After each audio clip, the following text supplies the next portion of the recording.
வணக்கம், என் பெயர் மோசஸ். நீங்கள் இந்த ஆராதனையில் கலந்து கொள்வது எங்களுக்கு மிக்க மகிழ்ச்சியாக இருக்கிறது. ஆராதனைக்கு செல்வதற்கு முன்பாக நாம் தயார் நிலையில் இருப்போமாக. உங்கள் கையடக்க தொலைபேசியை ஓசையிட்டு நிலையிலோ இல்லை சுவிட்ச் ஆன் நிலையிலோ வைத்துக்கொள்ளவும். நீங்கள் தனிநபராக இந்த ஆராதனையில் கலந்து கொண்டிருந்தால் உங்கள் ஹெட்ஃபோன்ஸை பயன்படுத்துங்கள். வாருங்கள், நாம் சேர்ந்து இந்த தேவனை ஆராதிப்போம்.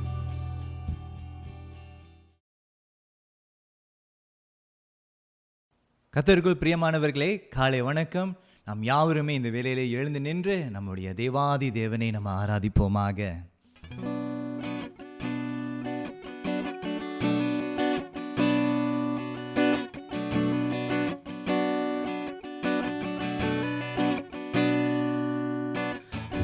பாதம் பணிந்தேன், என்னாலும் துதியேன், உம்மை அன்றி யாரை பாடுவேன். யெஸ்ஸையா, உந்தன் அன்பு உள்ளம் பொங்குதே. யெஸ்ஸையா, உந்தன் அன்பு உள்ளம் பொங்குதே. உம் பாதம் பணிந்தேன், உம் பாதம் பணிந்தேன், என்னாலும் துதியேன், உம்மை அன்றி யாரை பாடுவேன். யெஸ்ஸையா, உந்தன் அன்பு உள்ளம் பொங்குதே. யெஸ்ஸையா, உந்தன் அன்பு உள்ளம் பொங்குதே.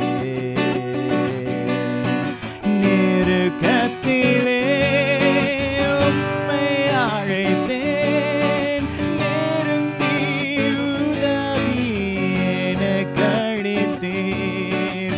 நெருக்கத்திலே உம்மை அழைத்தேன், நெருங்கி உதவி எனக்கு அளித்தீர்.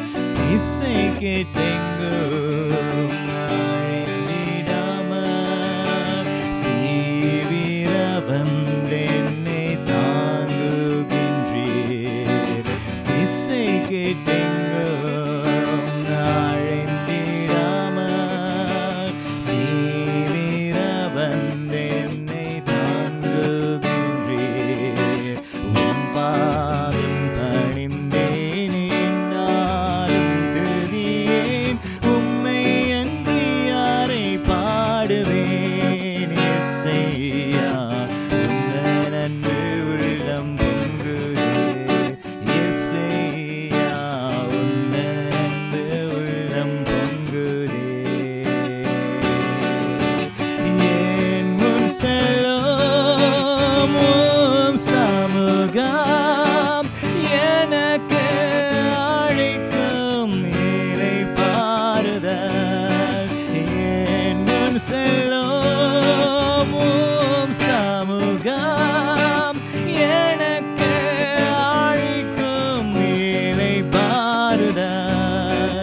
உமது கொடும் உம் தடியும் உண்மையாய் என்னையும் தேற்றிடுதே. உமது கொடும் உம் தடியும்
கர்த்தருக்குள் பிரியமானவர்களே, இந்த காலை வேளையிலே நாம் பிதாவின் பிரசன்னத்திலே தேவ குடும்பமாக இணைந்து வந்திருக்கிறோம். அவருக்கு துதியும் சோஸ்திரமும் செலுத்தவும், அவரது பரிசுத்த வார்த்தையை கேட்டு பெற்றுக்கொள்ளவும், உலகத்தின் தேவைகளை அவர் முன் கொண்டு வரவும், நமது பாவங்களுக்காக அவரது மன்னிப்பை கேட்கவும், அவரது கிருபை நாடவும், அவர் குமாரனாகிய இயேசு கிறிஸ்துவின் மூலம் நம்மையே அவர் பணிக்காக ஒப்பு கொடுக்க நாம் வந்திருக்கிறோம். தேவனுடைய வார்த்தை இவனமாய் சொல்லியிருக்கிறது, நமக்கு பாவமில்லை என்போமானால் நம்மை நாமே வஞ்சிக்கிறவர்களாய் இருப்போம், சத்தியம் நமக்குள் இராது. நம்முடைய பாவங்களை நாம் அறிக்கையிட்டால், பாவங்களை நமக்கு மன்னித்து எல்லா நியாயத்தையும் நீக்கி நம்மை சுத்திகரிப்பதற்கு அவர் உண்மையும் நீதியும் உள்ளவராய் இருக்கிறார். என் அன்பு சகோதரனே, சகோதரியே, இந்த காலை வேளையிலே நாம் ஆண்டவருடைய சமூகத்துக்கு முன்பாக நம்முடைய குறைபாடுகளை நாம் கொண்டு வருவோமாக. May I encourage you, my dear brother and sister, to bring our shortcomings before the Lord. Let us kneel if you are able to. நாம் முழங்கால் படிடுவோமாக. உங்களால் முடிந்தது என்றால் நீங்கள் முழங்கால் படிடலாம், இல்லாவிட்டால் நீங்கள் அமரலாம். நாம் சபையாக இந்த பாவ அறிக்கையின் ஜெபத்தை நாம் சேர்ந்து ஜெபம் செய்வோமாக. சர்வ வல்லமையுள்ள தேவனே, எங்கள் பரமபிதாவே, உமக்கு விரோதமாகவும் எங்கள் அயலாருக்கு விரோதமாகவும் நினைவினாலும் வார்த்தையினாலும் செயலினாலும் தீமையானவைகள் செய்ததினாலும் அறியாமையினாலும் பலவீனத்தினாலும் செய்த எங்களுடைய எல்லா பாவங்களுக்காகவும் மெய்யாய் மனஸ்தாபப்பட்டு மனம் திரும்புகிறோம். எங்களுக்காக மரித்த உம்முடைய குமாரன் இயேசு கிறிஸ்துவின் மூலம் எங்களுடைய கடந்த கால பாவத்தை மன்னித்து உம்முடைய நாம மகிமைக்காக நாங்கள் புது வாழ்வுடன் உம்மை சேவிக்க கிருபை செய்தருளும். ஆமென். என் அன்பு சகோதர சகோதரியே, கர்த்தருடைய பாவ மன்னிப்பின் நிச்சயத்தை இந்த கால வேளையில் நாம் பெற்றுக்கொள்வோமாக. தமிழத்தில் உண்மையாய் மனம் திரும்புகின்ற யாவரையும் மன்னிக்கின்ற சர்வ வல்லமையுள்ள தேவன் நம்முடைய கர்த்தராகிய இயேசு கிறிஸ்துவின் மூலம் உங்களுக்காக இறங்கி உங்கள் பாவங்கள் எல்லாவற்றையும் மன்னித்து அவைகளிலிருந்து உங்களை விடுதலையாக்கி சகல நன்மைகளிலும் உங்களை உறுதிப்படுத்தி நிலைநிறுத்தி உங்களுடைய நித்திய ஜீவக்கரையில் சேர்ப்பாராக. ஆமென், ஆமென். நாம் யாவருமே எழுந்து நின்று மன்னிக்கப்பட்ட ஜனமாக, விடுவிக்கப்பட்ட ஜனமாக கர்த்தரை நாம் துதித்து நாம் ஆராதிப்போமாக.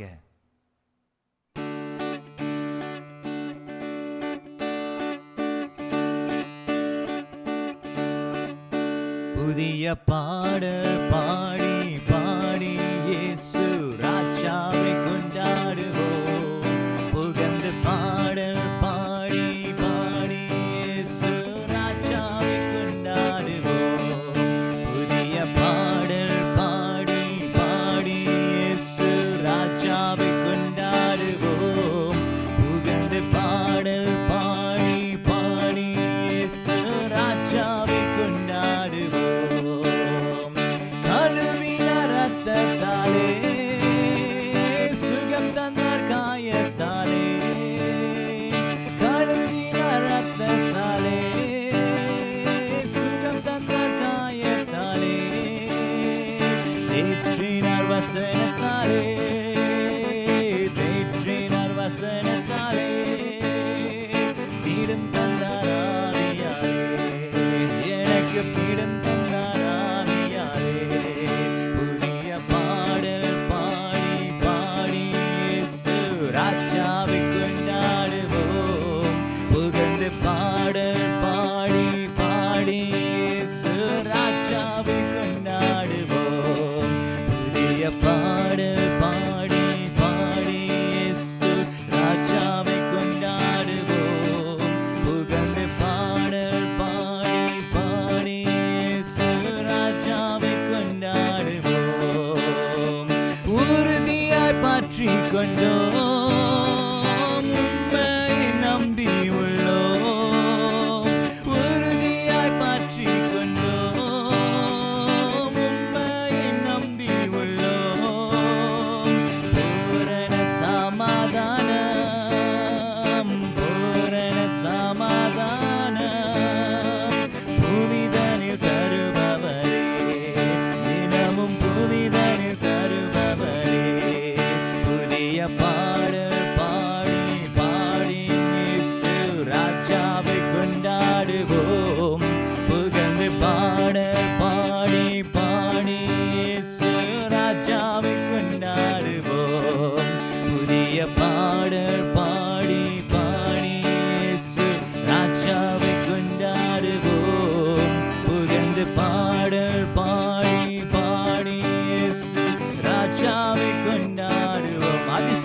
அதிசயமானவர், அதிசயமானவரே, ஆலோசனை கர்த்தரே, அதிசயமானவரே, ஆலோசனை கர்த்தரே, வல்லமையுள்ள தேவா, வல்லமையுள்ள தேவா, வரங்களில் மன்னவனே, எல்லா வரங்களில் மன்னவனே, புதிய பாடல் பாடி பாடி இயேசு ராஜாவை கொண்டாடுவோம், புகழ்ந்து பாடல் பாடி பாடி இயேசு ராஜாவை கொண்டாடுவோம், புதிய பாடல் பாடி பாடி இயேசு ராஜாவை கொண்டாடுவோம், புகழ்ந்து பாடல் பாடி பாடி இயேசு ராஜாவை கொண்டாடுவோம். கூப்பிட்டேன் மதில் வந்தது, என் குறைவெல்லாம் நிறைவானது, கூப்பிட்டேன் மதில் வந்தது, என் குறைவெல்லாம் நிறைவானது, மகிமையின் ராஜாவர், மகிமையின் ராஜாவர், மகத்துவமானவரே, இயேசு மகத்துவமானவரே, புதிய பாடல் பாடி பாடி இயேசு ராஜாவை கொண்டாடுவோம், புகழ்ந்து பாடல் பாடி பாடி இயேசு ராஜாவை கொண்டாடுவோம், புதிய பாடல் பாடி பாடி இயேசு ராஜாவை கொண்டாடுவோம், புகழ்ந்து பாடல் பாடி பாடி இயேசு ராஜாவை கொண்டாடு. கூப்பிட்டேன் மதில் வந்தது, குறைவெல்லாம் நிறைவானது, கூப்பிட்டேன் மதில் வந்தது, குறைவெல்லாம் நிறைவானது, மகிமையின் ராஜாவர்,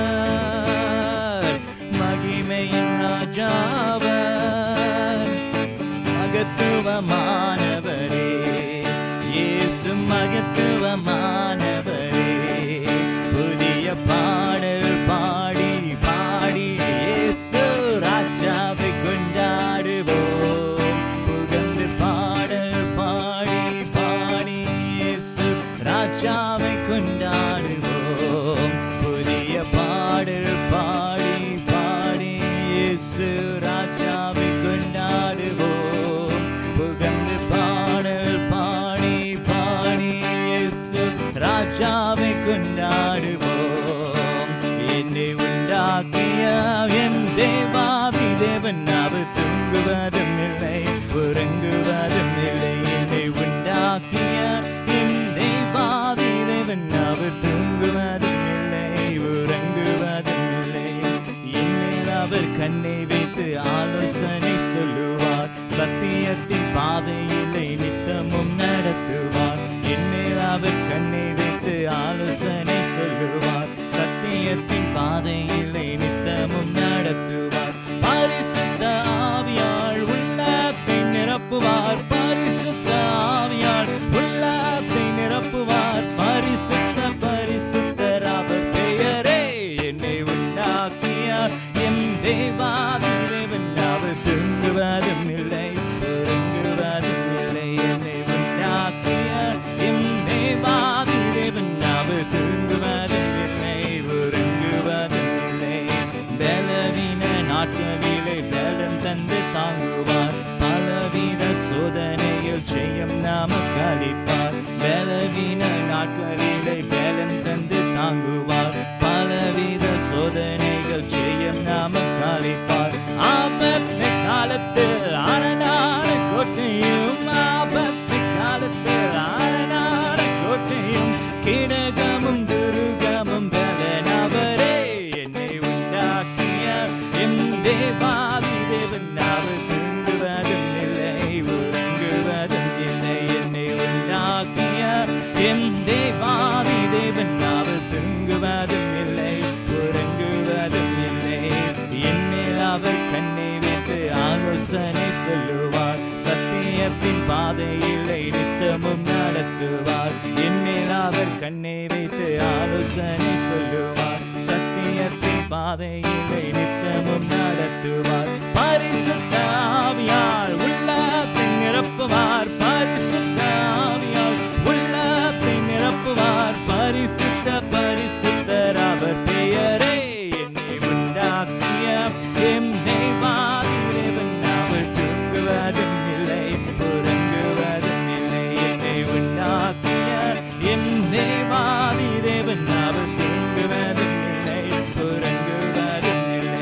என்னை உண்டாக்கிய எம் தேவாதி தேவன் அவர் தூங்குவதும் இல்லை உறங்குவதும் இல்லை.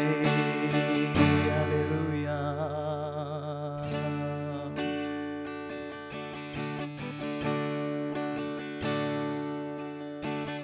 மான்கள் நீரோடை வாஞ்சிப்பது போல என் ஆத்மா வாஞ்சிக்குதே. நீர் மாத்திரம் எந்த ஆத்ம நேசரும்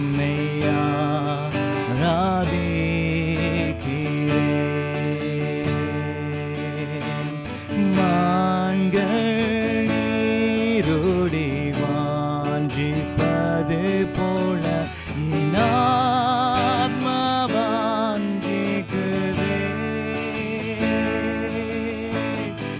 நீர் மாத்திரம் எந்த மனுஷரும்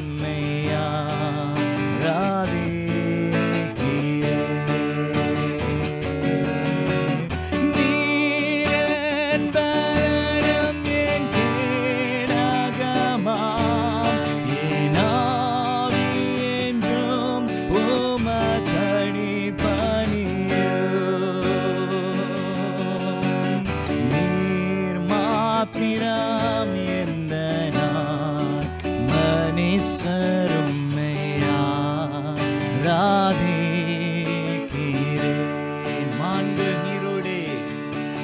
மான்கள் நீரோடே வாஞ்சிப்பது போல என் ஆத்மா வாஞ்சிக்குதே. நீர் மாத்திரம் எந்த மனுஷரும்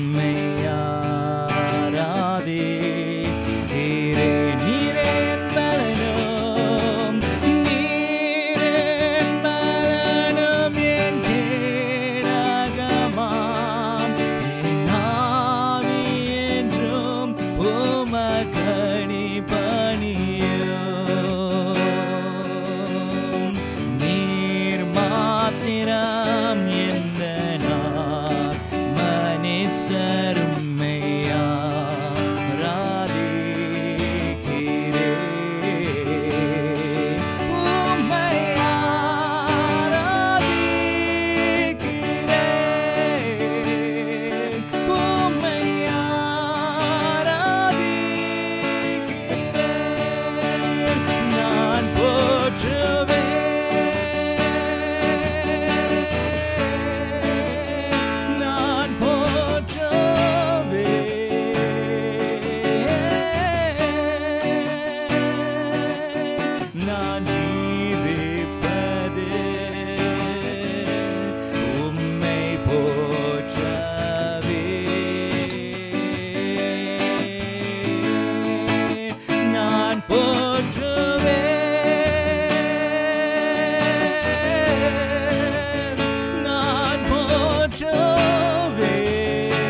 சுற்றி உன் ஒளியில் எல்லாம் நிழலாகும்.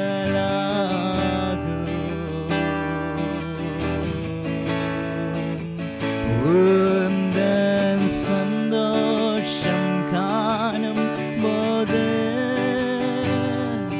உந்தன் நன்மை உணரும் போது என்னை சுற்றி உன் ஒளியில் எல்லாம் நிழலாகும்.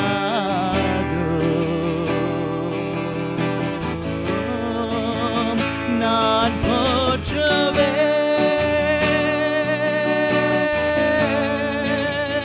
நான் போற்றுவேன்.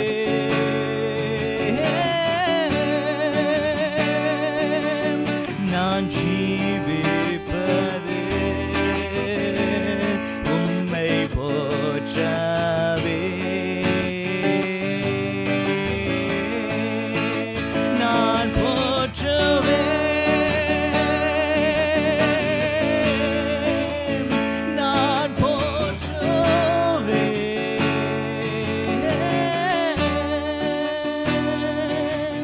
நான் ஜீவிப்பது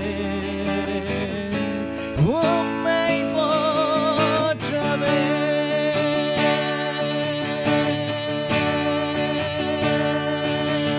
நான் ஜீவிப்பது உம்மை போற்றவே. அல்லேலூயா.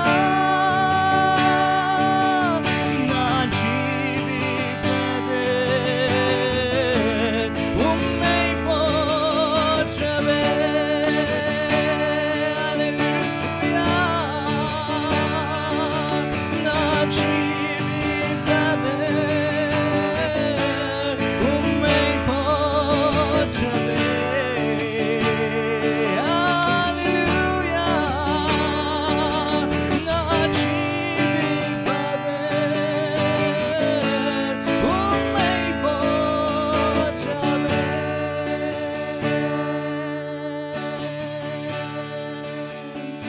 நான் போற்றுவேன்,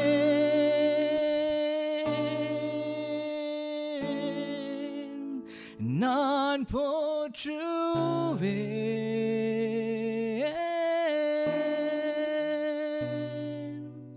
நான் ஜீவிப்பது உம்மை போற்றவே.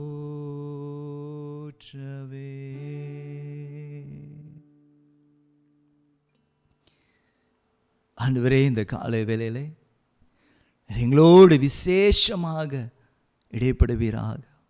மற்றவர்கள் எல்லாம் ஆண்டவரை நிழலாகும். உம்முடைய பிரசன்னமான சமூகத்திலே மற்றவைகள் எல்லாம் மறைந்து போகும். இன்றைக்கு ஆண்டவரே, உம்முடைய வார்த்தை மூலமாக நீர் எங்களோடு இடைப்படுவீராக. இயேசு கிறிஸ்துவின் நாமத்திலே ஆமென். தயவு செய்து அமருங்கள். இன்றைக்கு எடுத்துக்கொள்ளப்பட்ட வேத பகுதி யோவானுக்கு எழுதின சுவிசேஷம் 20வது அதிகாரம் 19வது வசனத்திலிருந்து 29வது வசனம் வரை. யோவான் 20வது அதிகாரம் 19வது வசனத்திலிருந்து 29வது வசனம் வரை. வாரத்தின் முதல் நாளாகிய அன்றைய தினம் சாயங்கால வேளையிலே சீஷர்கள் கூடியிருந்த இடத்தில் யூதர்களுக்கு பயந்ததினால் கதவுகளை பூட்டி கொண்டிருக்கையில் இயேசு வந்து நடுவே நின்று, உங்களுக்கு சமாதானம் என்றார். அவர் இப்படி சொல்லி தம்முடைய கைகளையும் விலாவையும் அவர்களுக்கு காண்பித்தார். சீஷர்கள் கர்த்தரை கண்டு சந்தோஷப்பட்டார்கள். இயேசு மறுபடியுமாக அவர்களை நோக்கி, உங்களுக்கு சமாதானம் உண்டாவதாக. பிதா என்னை அனுப்பினது போல நானும் உங்களை அனுப்புகிறேன் என்று சொல்லி அவர்கள் மேல் ஊதி பரிசுத்த ஆவியை பெற்றுக்கொள்ளுங்கள். எவர்களுடைய பாவங்களை மன்னிக்கிறீர்களோ அவைகள் அவர்களுக்கு மன்னிக்கப்படும்.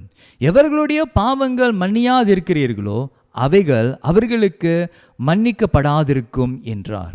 இயேசு வந்திருந்த போது 12 ஒருவனாகிய திதிமு எனப்பட்ட தோமா என்பவன் அவர்களுடனே இருக்கவில்லை. மற்ற சீஷர்கள் கர்த்தரை கண்டோம் என்று அவனுடனே சொன்னார்கள். அதற்கு அவன், அவருடைய கைகளில் ஆணிகள் உண்டான காயத்தை நான் கண்டேன். அந்த காயத்தில் என் விரலை இட்டு என் கையை அவருடைய விலாவிலே போட்டால் ஒழிய விசுவாசிக்க மாட்டேன் என்றான். மறுபடியும் 8 நாளுக்கு பின்பு அவருடைய சீஷர்கள் வீட்டுக்குள்ளே இருந்தார்கள். தோமாவும் அவர்களுடனே கூட இருந்தான். கதவுகள் பூட்டியிருந்தது. அப்பொழுது இயேசு வந்து நடுவே நின்று, உங்களுக்கு சமாதானம் என்றார். பின்பு அவர் தோமாவை நோக்கி, நீ உன் விரலை இங்கு நீட்டி என் கைகளை பார், உன் கையை நீட்டி என் விலாவிலை போடு, அவிசுவாசியாமல் இராமல் விசுவாசியா இரு என்றார். தோமா அவருக்கு பிரயுத்தமாக, என் ஆண்டவரே என் தேவனே என்றான். அதற்கு இயேசு, தோமாவே, நீ என்னை கண்டதினால் விசுவாசித்தாய், காணாதிருந்தும் விசுவாசிக்கிறவர்கள் பாக்கியவான்கள் என்றார். இது தேவனுடைய வசனம். தேவனுக்கே சோஸ்திரம். நம் கண்களை மூடி நம்ம ஆண்டவரை நோக்கி பார்ப்போமாக. கண்மலையும் மீட்பெருமாய் இருக்கின்ற கர்த்தாவே, இந்த காலை வேளையிலே நீர் விசேஷமாக நீர் எங்களோடு இடைப்படுவீராக. உம்முடைய வார்த்தையானது எங்களுடைய இருதயத்தின் ஆழத்திலே பதிந்து அது அதிக கனி கொடுக்கும்படியாக இயேசு கிறிஸ்துவின் நாமத்திலே ஜெபிக்கிறோம் பிதாவே, ஆமென். உங்களுக்கு சமாதானம் உண்டாவதாக. Peace be with you. Peace is not an absence of war, but the presence of assurance. சமாதானமானது போரில்லாத ஒரு நிலைமை அல்ல என் அன்பு சகோதரனே சகோதரியே. சமாதானம் உறுதியின் நிச்சயம். Although many countries do not experience war, its citizens do not necessarily experience peace either. அநேக தேசங்கள் அவர்கள் போரிலே இல்லாமல் இருந்தாலும் அவர்களுடைய பிரஜைகள் அநேக வேளையிலே சமாதானம் இல்லாமல் அவர்கள் இருக்கிறார்கள். நம்முடைய சொந்த நிலைமையை நம்ம கொஞ்சம் சோதித்து பார்ப்போம். Let's think about the situations that we have experienced in our own life. There were times when there was no one who was opposing us, yet there was peace. There was no peace. அநேக வேளையிலே நாம் யாரும் நம்மை எதிர்த்து நிற்காமல் இருக்கக்கூடிய அந்த நிலைமையில் இருந்த போதிலும் நமக்கு சமாதானம் இல்லாத ஒரு நிலைமையில நாம் இருந்தோம். அது ஏன் இது நேரிட்டது? Why was it so? Because lack of peace is the absence of assurance. ஏனென்றால் என் அன்பு சகோதர சகோதரியே, சமாதானம் அற்ற நிலைமை, உறுதி அற்ற நிலைமை, நிச்சயம் அற்ற ஒரு நிலைமை, ஒரு வாழ்க்கையாக இருக்கிறது.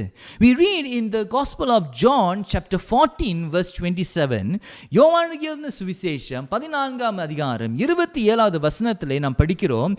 இயேசு தன்னுடைய சீஷர்களிடத்தில் என்ன சொல்கிறார் என்று, நான் உங்களை விட்டு போகிறேன் என்று சொல்கிறார். அதற்கு சீஷர்கள் அதிகமாக கலங்கினார்கள். We read in the Gospel according to John chapter 14 verse 27, when the disciples heard that Jesus was going to leave them, they began to be troubled. சமாதானத்தை உங்களுக்கு வைத்து போகிறேன், என்னுடைய சமாதானத்தையே உங்களுக்கு கொடுக்கிறேன், உலகம் கொடுக்கிற பிரகாரமாக நான் உங்களுக்கு கொடுக்கிறதில்லை, உங்கள் இருதயம் கலங்காமலும் பயப்படாமலும் இருப்பதாக என்று இயேசு யோவானுக்கு இருந்த சுவிசேஷம் 14ஆம் அதிகாரம் 27வது வசனத்திலே சொன்னார். இந்த வார்த்தை சமாதானம் என்று சொல்லக்கூடிய இந்த வார்த்தையானது இஸ்ரவேல் தேசத்தாருடைய கலாச்சாரத்திலே அது பொதுவாக சொல்லக்கூடிய ஒரு வார்த்தையா இருக்கிறது.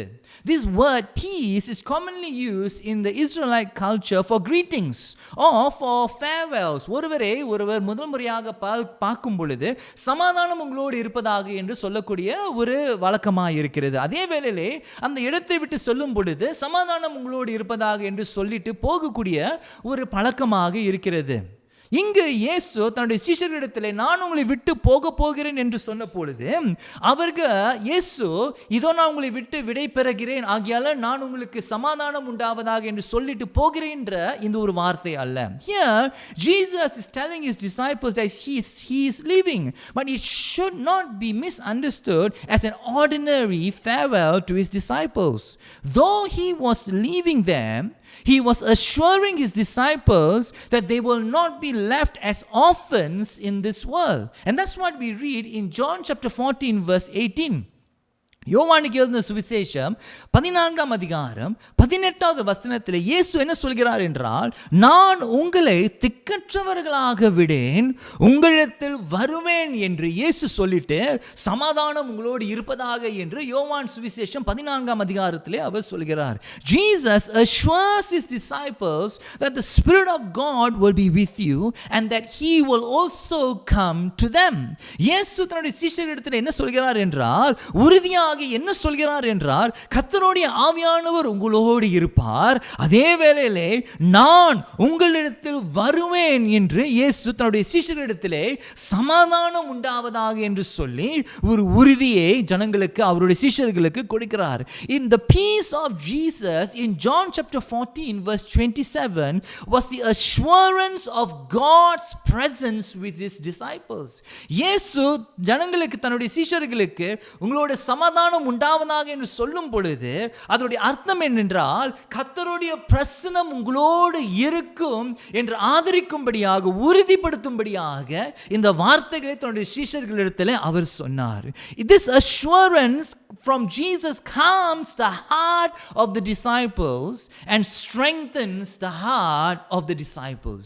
இந்த வார்த்தைகள் கர்த்தருடைய சமாதானம் உங்களோடு இருப்பதாக, சமாதானம் உங்களோடு இருப்பதாக என்று சொல்லும் பொழுது, நான் உங்களை விட்டு பிரிய போகிறேன், ஆனாலும் கர்த்தருடைய சமாதானம் உங்களோடு இருப்பதாக என்று சொல்லும் பொழுது, அந்த வார்த்தைகள், நான் கர்த்தருடைய பிரசன்னம் உங்களோடு இருக்கும் என்று சொல்லக்கூடிய அந்த வார்த்தைகள் இருதயத்தை அதை அமைதிப்படுத்தினது, இருதயத்தை அது பலப்படுத்தினது. இயேசுவின் சமாதானம் ஒரு உறுதியை அந்த நேரத்திலே கொடுத்தது. நான் உங்களோடு இருப்பேன், கர்த்தருடைய ஆவியானவர் உங்களோடு இருக்கிறார் என்று சொல்லக்கூடிய அந்த வார்த்தைகள் சீஷர்களுக்கு ஒரு உறுதியை கொடுத்தது. இந்த வார்த்தைகள், சமாதானம் உங்களோடு இருப்பதாக என்று சொல்லக்கூடிய அந்த வார்த்தைகள், இயேசு தன்னுடைய சீஷர்களுக்கு சொன்ன அந்த வார்த்தைகள், நீங்களும் நானும் இதே வார்த்தைகள் நம்முடைய இயேசுவினிடத்தில் நாம் பெற்றுக்கொள்வோமாக. Today may we hear our Lord say the same words that he said to his disciples.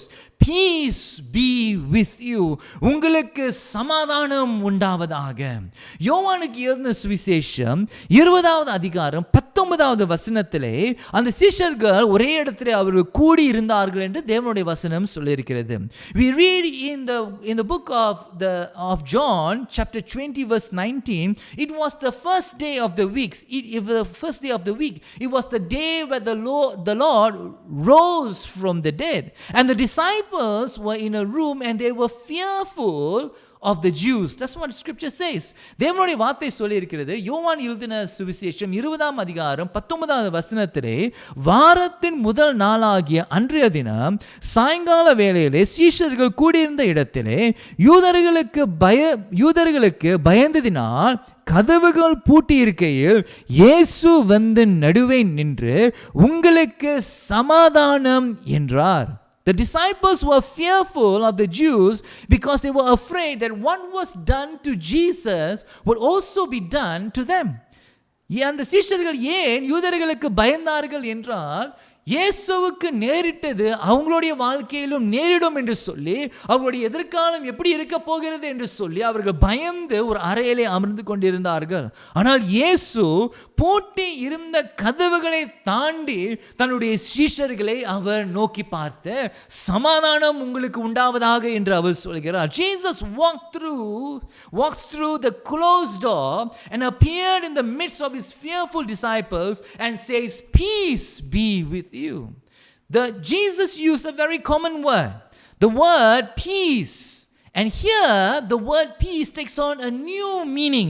இந்த வார்த்தை சமாதானம் என்று சொல்லக்கூடிய இந்த வார்த்தையானது யோவானுக்கு எழுதின சுவிசேஷம் 14வது அதிகாரத்தை விட 20வது அதிகாரம் வித்தியாசமான ஒரு சமாதானத்தை இயேசு தன்னுடைய சீஷர்களுக்கு சொல்கிறார். The words that were found in John chapter 14 and the words that are found in John chapter 20 are slightly different in meaning. In John chapter 14 verse 27, peace was the assurance of God's presence with his disciples. யோவானுக்கு எழுதின சுவிசேஷம் 14ஆம் அதிகாரம் 27வது வசனத்திலே இயேசு சமாதானம் உங்களோடு இருப்பதாக என்று சொல்லும் பொழுது தன்னுடைய சீஷர்களுக்கு உறுதிப்படுத்தின காரியம் என்னவென்றால், கர்த்தருடைய பிரசன்னம் உங்களோடு இருக்கும் என்று சொல்லும்படியான ஒரு உறுதியை அவர் அங்கு சொன்னார். ஆனால் இந்த சமாதானம் 20ஆம் அதிகாரம் 19வது அந்த அந்த சமாதானமானது கர்த்தரோடு நீங்கள் ஒப்புரவாகி விட்டீர்கள், கர்த்தருடைய சமாதானம் உங்களோடு இருப்பதாக என்று சொல்லி இயேசு இந்த வார்த்தைகளை சொல்கிறார். This peace has to do with Jesus' death and his resurrection. இயேசுவின் மரணமும் அவர் மரணத்திலிருந்து உயிர்த்தெழுந்த அந்த எழும்பின அந்த சம்பவங்களோடு சம்பந்தப்பட்ட சமாதானத்தை இயேசு தன்னுடைய சீஷர்களுக்கு சொல்கிறார். இயேசு அந்த சிலுவையிலே மரித்த பொழுது மனிதருக்கும் தேவனுக்கும் உள்ளே ஒரு சமாதானத்தை அவர் உண்டு பண்ணினார். இயேசு அந்த பாவமானது, அந்த தடை பண்ணுகின்ற அந்த பாவமானது மனிதனுக்கும் தேவனுக்கும் இடையே இருக்கக்கூடிய அந்த பாவத்தை உடைத்து தள்ளும்படியான அந்த பாவத்தை எடுத்து போட்டு இயேசு சிலுவையிலே எதை செய்தார் என்றால் மனிதனுக்கும் தேவனுக்கும் இடையே ஒரு சமாதானத்தை உண்டு பண்ணினார். அந்த சமாதானத்தை இங்கு சீஷர்களுக்கு சொல்கிறார், சமாதானம் உங்களுக்கு உண்டாவதாக. When Jesus died on the cross and he rose from the dead, he provided the peace between man and God. And now as he utters these words, peace be with you, he says that now you are reconciled with God. These words of peace was words of affirmation that now you have been set free from the wages of sin and from the power of sin. இந்த வார்த்தைகள் சமாதானம் உங்களோடு இருப்பதாக என்று சொல்லக்கூடிய அந்த வார்த்தையானது எதை குறிக்கிறது என்றால், இப்பொழுது பாவத்தின் சம்பளத்தின் மரணமாகிய அந்த காரியத்திலிருந்து நீங்கள் விடுவிக்கப்பட்டீர்கள். இந்த பாவத்தினுடைய வல்லமையிலிருந்து நீங்கள் விடுவிக்கப்பட்டீர்கள். உங்களுக்கு சமாதானம் உண்டாவதாக என்று இயேசு தன்னுடைய சீஷர்களுக்கு சொல்கிறார். Jesus assures his disciples that now their lives are intimately connected to the triune God. இப்பொழுது இயேசு என்ன சொல்கிறார் என்றால், திரியேக தேவனோடு நீங்கள் இப்பொழுது இணைக்கப்பட்டிருக்கிறீர்கள். இயேசு அந்த சமாதானம் உங்களோடு உண்டாவதாக, உங்களுக்கு சமாதானம் உண்டாவதாக என்று சொல்லும் பொழுது திரியேக தேவனோடு இருக்கக்கூடிய அந்த ஐக்கியத்திலே அவர் ஒரு அழைப்பை கொடுக்கிறார். Now the disciples have been invited into the fellowship of the triune God through the work of Jesus. இயேசுவினுடைய ஊழியத்தினாலே, இயேசு செய்த காரியத்தினாலே, இயேசு சிலுவையிலே செய்த காரியத்தினாலே இப்பொழுது சீஷர்களும் அந்த தேவனும் இப்போது இணைக்கப்பட்டிருக்கிறார்கள் என்று சொல்லும்படியாக இயேசு உங்களுக்கு சமாதானம் உண்டாவதாக என்று தன்னுடைய சீஷர்களுக்கு சொல்கிறார். Jesus assures his disciples that their sins have been forgiven and now they have uninterrupted fellowship with God. இயேசு தன்னுடைய சீஷர்களை பார்த்து என்ன சொல்கிறார் என்றால், இப்பொழுது உங்களுடைய பாவங்கள் மன்னிக்கப்பட்டன, இப்பொழுது உடைக்க முடியாத ஒரு ஐக்கியம் தேவனோடு உங்களுக்கு இப்பொழுது உண்டு என்று சொல்லும்படியாக இயேசு உங்களுக்கு சமாதானம் உண்டாவதாக என்று சொல்கிறார்.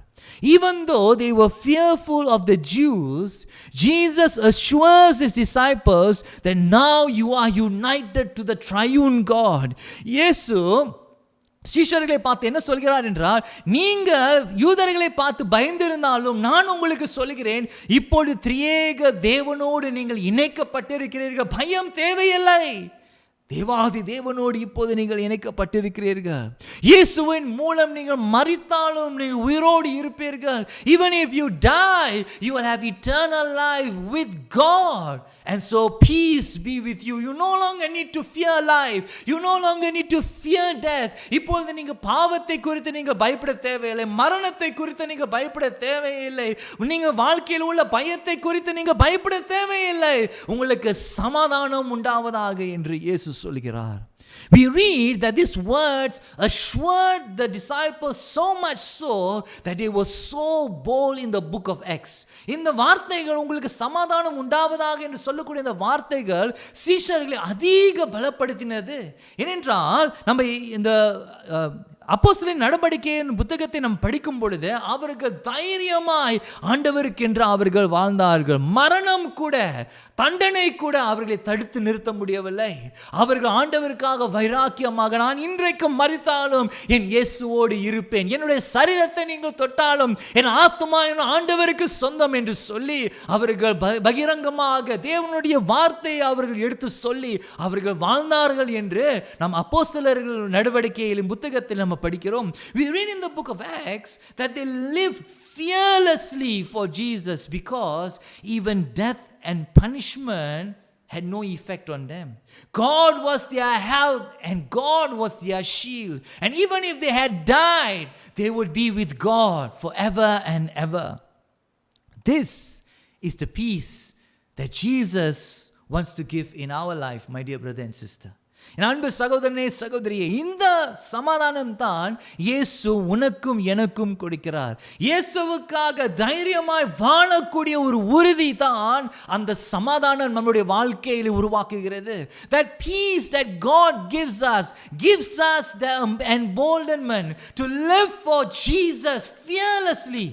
Jesus encourages his disciples to share this forgiveness of sin with everyone.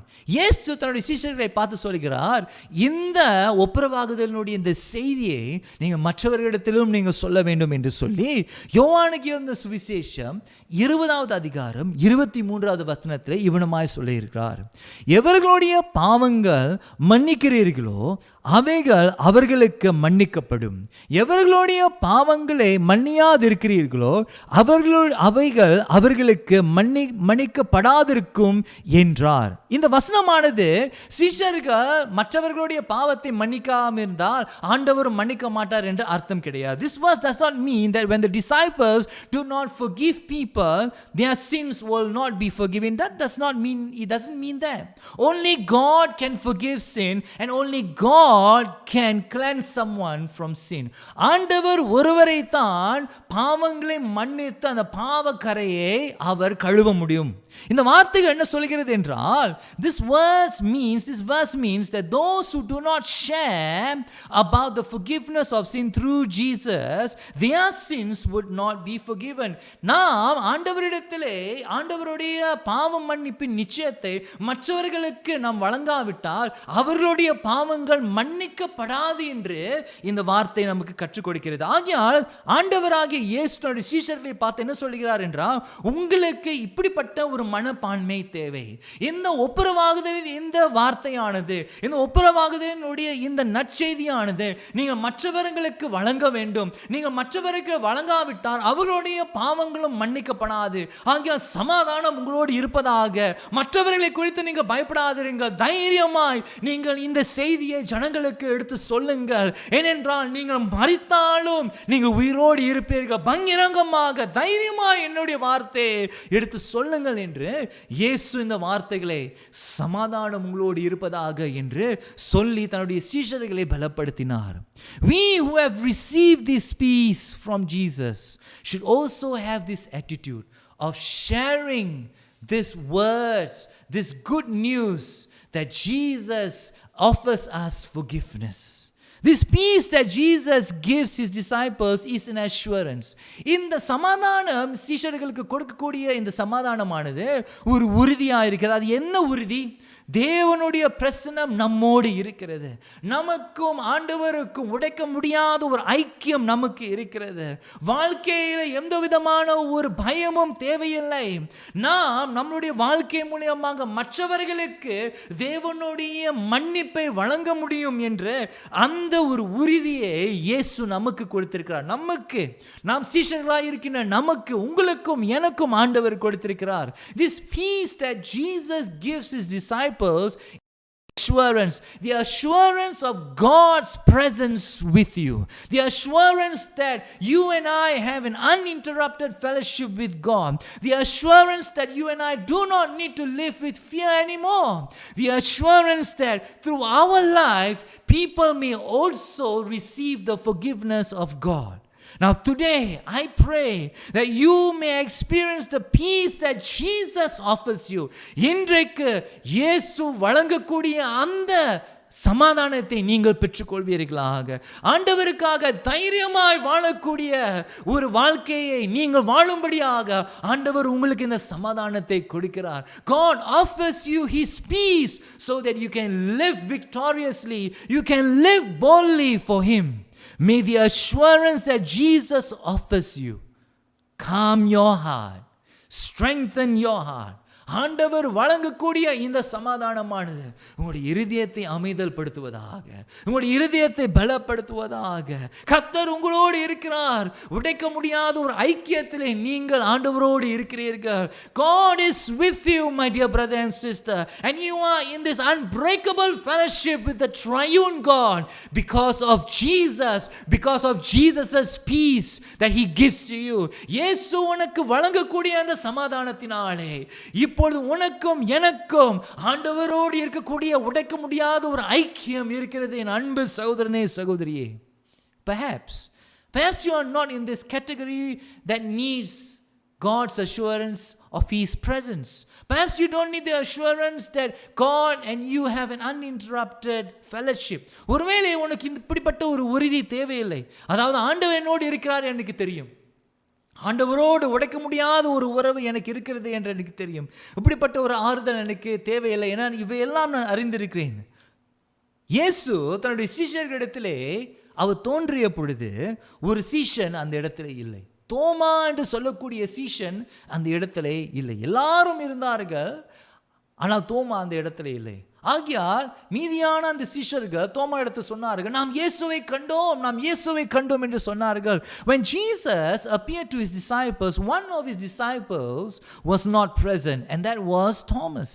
The rest told Thomas about Jesus' appearance to them, but Thomas refused to believe unless he touched Jesus. ஆனால் தோமா என்ன சொன்னான் என்றால், நான் அவரை தொடாமல் நான் அவரை விசுவாசிக்க மாட்டேன், நான் சொந்த கண்ணால பார்க்காமல் நான் விசுவாசிக்க மாட்டேன், எனக்கு அந்த ஆதாரம் தேவை என்று தோமா சொன்னான். எனக்கு அந்த ஆதாரம் தேவை. Thomas needed evidence. Now let's try to understand Thomas. Thomas was someone who had lost someone who was very close to him, that is Jesus. அவனுக்கு மிக நெருங்கிய ஒரு நபர், தன்னுடைய எஜமானாகிய இயேசுவை அவன் இழந்து போனான். அந்த இழப்பானது, அந்த தனிப்பட்ட அந்த இழப்பு, அந்த தனிப்பட்ட அந்த வேதனையானது விசுவாசிக்க முடியாதபடிக்கு ஒரு தடையாக இருந்தது. The personal pain of Thomas prevented him from trusting and believing in Jesus. 8 நாளுக்கு பிறகு மறுபடியுமாக இயேசு தன்னுடைய சீஷர்களிடத்திலே தோன்றினார். யோவானுக்கு இருந்த சுவிசேஷம் 20வது அதிகாரம் 26வது வசனம் இவனுமாய் சொல்லியிருக்கிறது. மறுபடியும் 8 நாளுக்கு பின்பு அவருடைய சீஷர்கள் வீட்டுக்குள்ளே இருந்தார்கள். தோமாவும் அவர்களுடனே இருந்தான். கதவுகள் பூட்டி இருந்தது. அப்பொழுது இயேசு வந்து நடுவே நின்று, உங்களுக்கு சமாதானம் என்றார். After 8 days appearing to his disciples, Jesus once again appears to his disciple. But now he appears to his disciple and he speaks specifically to one disciple. இப்பொழுது பொதுவாக எல்லார்ட்டையும் சமாதானம் உங்களோடு இருப்பதாக என்று சொன்ன பிறகு குறிப்பிட்ட விதத்திலே தோமாவோடு இப்போது இயேசு பேசுகிறார். மறுபடியுமாக அதே வார்த்தைகளை பயன்படுத்துகிறார். உங்களுக்கு சமாதானம் உண்டாவதாக என்று சொன்ன பிறகு இப்பொழுது இந்த வார்த்தை சமாதானம் உங்களுக்கு உண்டாவதாக என்று சொல்லும் பொழுது தோமாவுடைய அபிப்பிராயத்தில் தோமாவுக்கு அது ஒரு புதிய ஒரு அனுபவமாக இருக்கிறது. This words, peace be with you, has a different meaning for Thomas, to whom Jesus is now specifically speaking to. These words were to calm Thomas down, who had trouble believing in Jesus. இயேசுவே நம்ப முடியாதபடி தவித்து கொண்டிருக்கின்ற அந்த தோமாவுக்கு இயேசு இந்த வார்த்தைகளை சொல்கிறார், சமாதானம் உங்களோடு இருப்பதாக. Thomas's personal pain prevented him from believing, and so Jesus appeared just for Thomas. Such is the love of Jesus, that he will appear just for one person. ஒரே ஒரு நபருக்காக கூட இயேசு தோன்றி உனக்கு சமாதானம் உண்டாவதாக என்று சொல்ல அப்படிப்பட்ட ஒரு அன்பு உள்ள இயேசுவாய் இருக்கிறார். In the Gospel of John, Jesus assures his disciples 3 ways with the same words. First, he assures his disciples of God's presence. முதலாவது யோவானுக்கு எழுதின சுவிசேஷம் 14வது வசனத்திலே 14வது அதிகாரத்திலே கர்த்தருடைய பிரசன்னம் உங்களோடு இருக்கும்படி இருக்கிறது என்று உறுதிப்படுத்தும்படியாக உங்களுக்கு சமாதானம் உண்டாவதாக என்று சொன்னார். First, in John chapter 14, Jesus assures his disciples that God's presence is with you by saying, peace be with you. Secondly, in John chapter 20, Jesus once again appears to his disciples and says, "Peace be with you." மறுபடியுமாக யோவானுக்கு எழுதின சுவிசேஷம் 20வது அதிகாரத்திலே கர்த்தருடைய சமாதானம் உங்களோடு இருப்பதாக என்று சொல்லும் பொழுது அவர் சீஷர்களை உறுதிப்படுத்தக்கூடிய ஒரு காரியம் என்னவென்றால், நீங்களும் ஆண்டவருக்கு இடையே இருக்கக்கூடிய அந்த உறவு இப்பொழுது உடைக்க முடியாது, நீங்கள் மன்னிக்கப்பட்டீர்கள், இப்போது நீங்கள் ஆண்டவரோடு ஒப்புரவாக்கப்பட்டீர்கள் என்று சொல்லும்படியாக உங்களுக்கு சமாதானம் உண்டாவதாக என்று சொல்லி இயேசு தன்னுடைய சீஷர்களுக்கு சொன்னார்.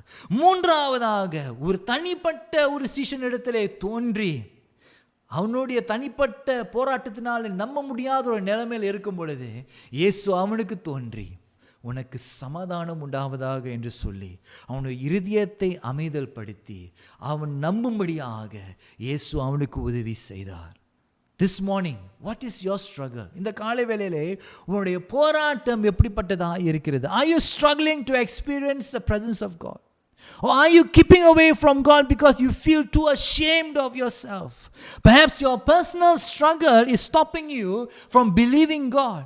Or perhaps you have forgotten that the peace of God was given to share the forgiveness of God. இந்த காலை வேளையினுடைய போராட்டம் எப்படிப்பட்டதாக இருக்கிறது? கர்த்தருடைய பிரசன்னம் உன்னோடு இருக்கிறது என்று நம்ப முடியாமல் நீ போராடி கொண்டிருக்கிறாயா? இல்லை, உன்னை குறித்த ஒரு அவமானத்தினாலே உனக்கு தாழ்ந்த ஒரு அபிப்பிராயம், உன்னை குறித்த ஒரு தாழ்ந்த ஒரு அபிப்பிராயம் இருப்பதினாலே, உன்னை குறித்து அவமானப்படுகிறதுனாலே ஆண்டவருடைய சமூகத்துக்கு முன்பாக வராதபடி துடித்து கொண்டிருக்கிறாயா? ஒருவேளை உன்னோட தனிப்பட்ட போராட்டத்தினாலே ஆண்டவரை நம்ப முடியவில்லை என்று தவித்து கொண்டிருக்கிறாயா? அல்லது ஒருவேளை இந்த சமாதானம் உனக்கு கொடுக்கப்பட்டதுக்கு ஒரு காரணம் உண்டு. கர்த்தருடைய மன்னிப்பு மற்றவர்களுக்கு வழங்கும்படியாக கர்த்தர் உன்னை பயன்படுத்த விரும்புகிறார் என்று நீ மறந்து விட்டாயோ? இது உன்னுடைய போராட்டமாக இருக்கிறது. என் அன்பு சகோதரனே, சகோதரியே, இயேசு உன்னோடு இருக்கிறார் என்று கர்த்தர் உறுதிப்படுத்துகிறார். தேவனோடு உனக்கு ஒரு உறவு இருக்கிறது, உடைக்கப்பட முடியாத ஒரு உறவு இருக்கிறது என்று ஆண்டவர் உனக்கு உறுதிப்படுத்துகிறார். ஆண்டவர் உன்னுடைய தனிப்பட்ட போராட்டத்தில் உன்னை சந்திக்க முடியும் என்று ஆண்டவர் உனக்கு உறுதிப்படுத்துகிறார். ஆண்டவர் உனக்கு என்ன உறுதிப்படுத்துகிறார் என்றால், அவர் உன்னை பயன்படுத்த முடியும், உன்னை பயன்படுத்தி மற்றவர்களுக்கு இந்த நற்செய்தியை சொல்ல முடியும் என்று ஆண்டவர் உன்னை உறுதிப்படுத்துகிறார். God, my dear brother and sister, is assuring you that Jesus is with you, that you can have an uninterrupted fellowship with God, and that Jesus can meet you in your personal struggle this morning, and God can use you to share the good news that your sins have been forgiven. God wants to use you.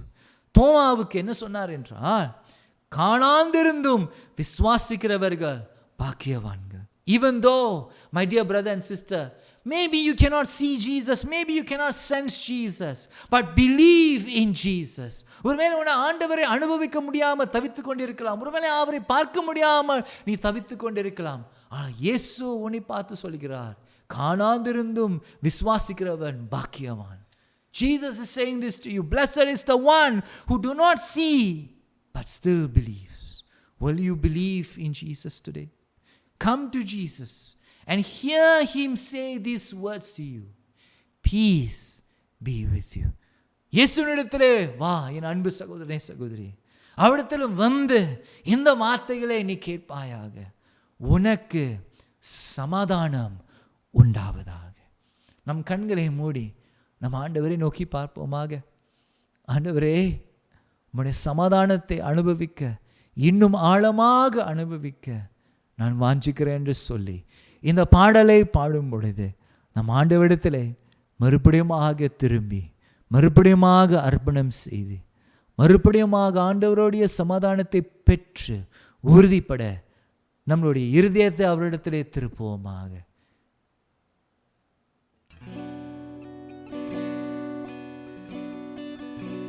பாதம் பணிந்தேன் ஆண்டவரே, உம் பாதம் பணிந்தேன், என்னாலும் துதியேன், உம்மை அன்றி யாரை பாடுவேன். இயேசுயா, உந்தன் அன்பு உள்ளம் பொங்குதே. இயேசுயா, உந்தன் அன்பு உள்ளம் பொங்குதே.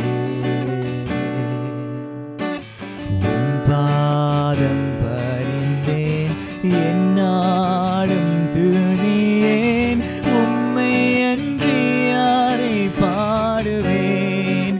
இயேசையா உந்தன் அன்பு உள்ளம் பொங்குதே, இயேசையா உந்தன் அன்பு உள்ளம் பொங்குதே. நெருக்கத்திலே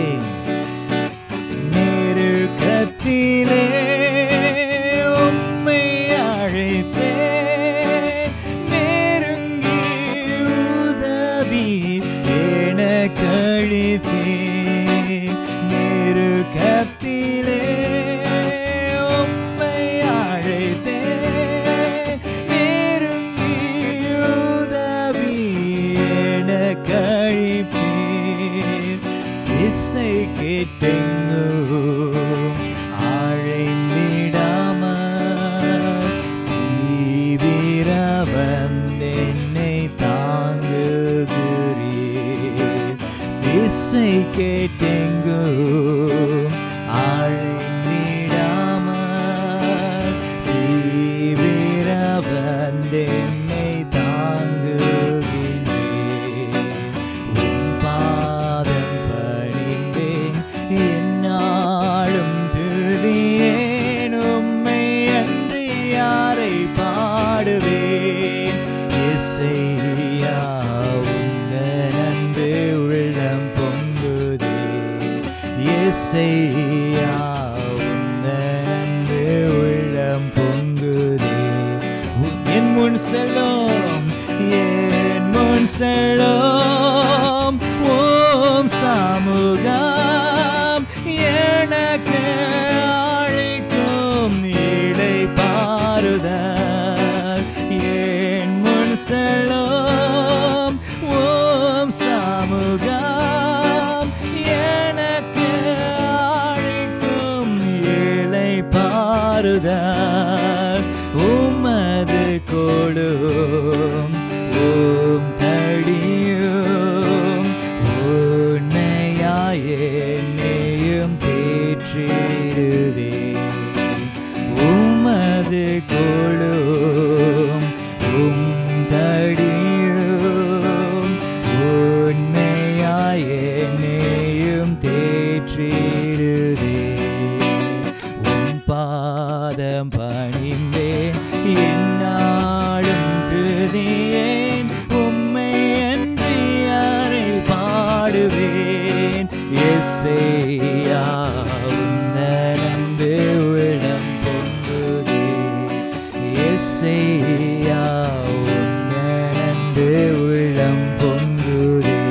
என் இதயம், என் இதயம் தெய்வமே நீர், எனது இறைவா அருயிரே. என் இதயம் தெய்வமே நீர், எனது இறைவா அருயிரே. நேசிக்கிறேன் இயேசுவே, உம் சமூகம் என்றும் கண்டிடுவேன். நேசிக்கிறேன் இயேசுவே, உம் சமூகம் என்றும் கண்டிடுவேன். என் இதயம் தெய்வமே நீர், எனது இறைவா அருயிரே. என் இதயம் தெய்வமே நீர், எனது இறைவா அருயிரே. நேசிக்கிறேன் இயேசுவே, உம் சமூகம் என்றும் கண்டிடுவேன். நேசிக்கிறேன் இயேசுவே, உம் சமூகம் என்றும் கண்டிடுவேன். உம் பாதம் பணிந்தேன்,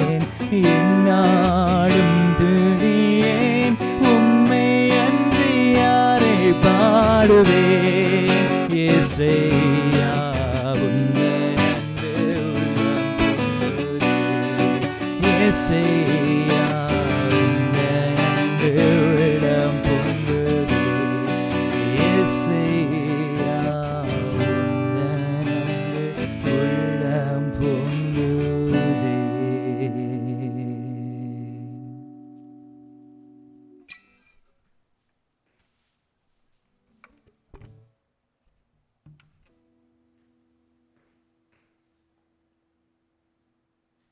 என் அன்பு சகோதரனே சகோதரி, கர்த்தருடைய சமாதானம் உன்னோடு இருப்பதாக. உன்னுடைய போராட்டத்திலே ஒருவேளை நீ தவித்துக் கொண்டு இருப்பாயானால் கர்த்தர் உன்னோடு இருக்கிறார், உன்னை பார்த்து கொண்டே இருக்கிறார், உனக்கு சமாதானத்தை கொடுக்கிறார், உனக்கு ஒரு உறுதியை கொடுக்கிறார். கர்த்தருடைய பிரசனம் உன்னோடு இருக்கிறது. என் அன்பு சகோதரனே சகோதரியே, ஒருவேளை கர்த்தரை நம்ப முடியாமல் உன்னை தனிப்பட்ட உன்னுடைய போராட்டங்கள் விசுவாசிக்க முடியாமல் இருக்கிறதா, கர்த்தருடைய சமாதானம் உன்னோடு இருப்பதாக. Perhaps you are struggling, my dear brother and sister, because of your personal struggle. You are unable to trust God, you are unable to believe in Him. May the peace of God be with you. கர்த்தர் உன்னை மறுபடியுமாக உனக்கு ஞாபகப்படுத்துகிறார். உனக்கு இந்த சமாதானம் கொடுத்தது ஒரு காரணம் இருக்கிறது. இந்த சமாதானத்தை, இந்த நற்செய்தியை மற்றவர்களுக்கு சொல்லும்படியாக கர்த்தர் உன்னோடு இருக்கிறார். என் அன்பு சகோதரனே சகோதரியே, God is with you for the purpose that you can go and share the peace of God, the forgiveness of God to many others who need it. இந்த காலை வேளையிலே கர்த்தருடைய சமாதானம் உன்னோடு இருப்பதாக. This morning may the peace of God be with you. இயேசு கிறிஸ்துவின் நாமத்திலே, in the name of Jesus. Hallelujah, hallelujah. கர்த்தருடைய சமாதானத்தை நாம் பெற்றுக்கொள்வோமா? ஒருவேளை நீங்கள் வீட்டில் இருந்தால் நாம் யாவருமே கரங்களை கோர்த்து நாம் சமாதானத்தை, கர்த்தருடைய சமாதானத்தை நாம் பெற்றுக்கொள்வோம். Perhaps you are at home. If you are alone, just trust that Jesus is beside you. If you are with your family, just hold their hands and receive the blessing of God.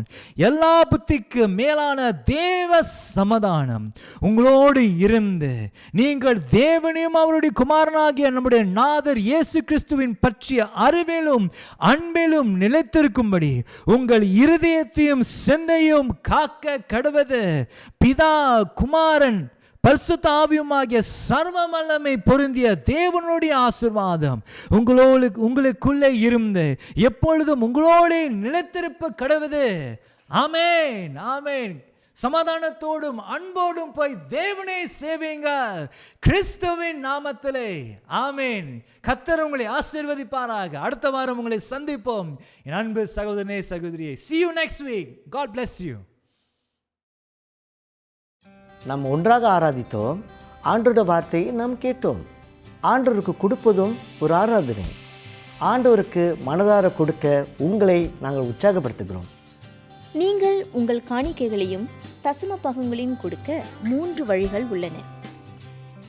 முதலாவதாக, நீங்கள் இணையத்தின் வழியாகவோ அல்லது ATM வழியாகவோ bank transfer செய்யலாம். நீங்கள் transfer செய்ய My Saviour's Church DBS account number 006-014-6112.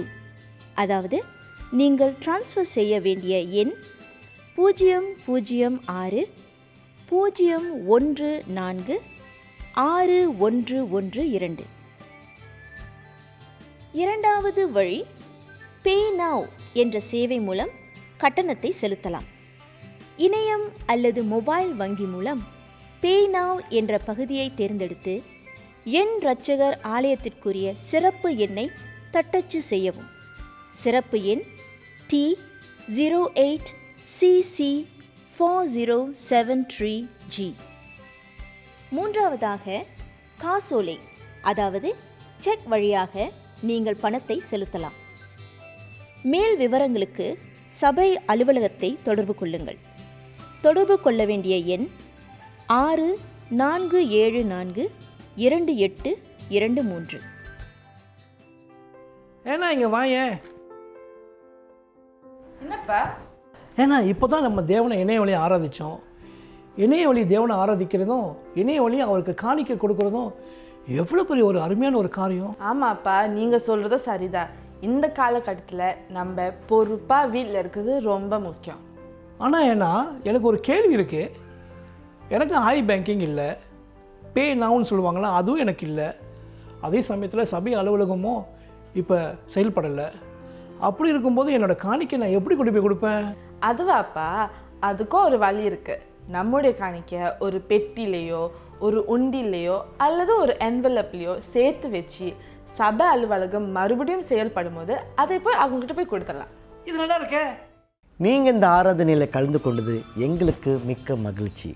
உங்களை அடுத்த ஆராதனையில் நாங்கள் சந்திக்கிறோம். வணக்கம்.